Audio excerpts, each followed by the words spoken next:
My one hope today is that I can be a source of some inspiration. I'm going to address my remarks to anybody who's ever felt inferior or felt disadvantaged, felt screwed by life. This is a speech for the quad.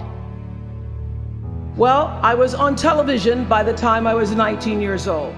And in 1986, I launched my own television show with a relentless determination to succeed. At first, I was nervous about the competition, and then I became my own competition, raising the bar every year, pushing myself as hard as I knew. Sound familiar to anybody here? Eventually, we did make it to the top, and we stayed there for 25 years. The Oprah Winfrey Show was #1 in our time slot for 21 years. And I have to tell you, I became pretty comfortable with that level of success. But a few years ago, I decided, as you will at some point, that it was time to recalculate, find new territory, break new ground. So I ended the show and launched OWN, the Oprah Winfrey Network. 1 year later, after launching OWN, nearly every media outlet had proclaimed that my new venture was a flop. Not just a flop, but a big, bold flop, they call it. I can still remember the day I opened up USA Today and read the headline, "Oprah not quite standing on her own." It really was, this time last year, the worst period in my professional life.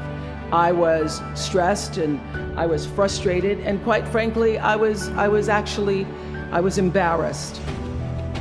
It doesn't matter how far you might rise. At some point, you are bound to stumble, because if you're constantly doing what we do, raising the bar, if you're constantly pushing yourself higher, the law of averages, not to mention the myth of Icarus, predicts that you will at some point fall.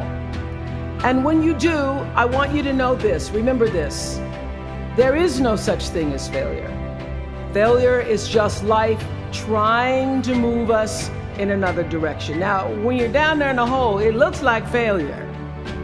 So this past year, I had to spoon feed those words to myself. And when you're down in the hole, when that moment comes, it's really okay to feel bad for a little while. Give yourself time to mourn what you think you may have lost.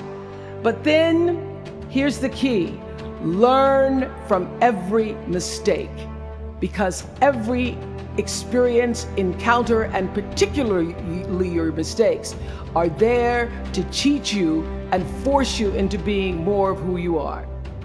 And then figure out what is the next right move. And the key to life is to develop an internal, moral, emotional GPS that can tell you which way to go. But the challenge of life, I have found, is to build a resume that doesn't simply tell a story about what you want to be, but it's a story about who you want to be. It's a resume that doesn't just tell a story about what you want to accomplish, but why. A story that's not just a collection of titles and positions, but a story that's really about your purpose. Because when you inevitably stumble and find yourself stuck in a hole, that is the story that will get you out.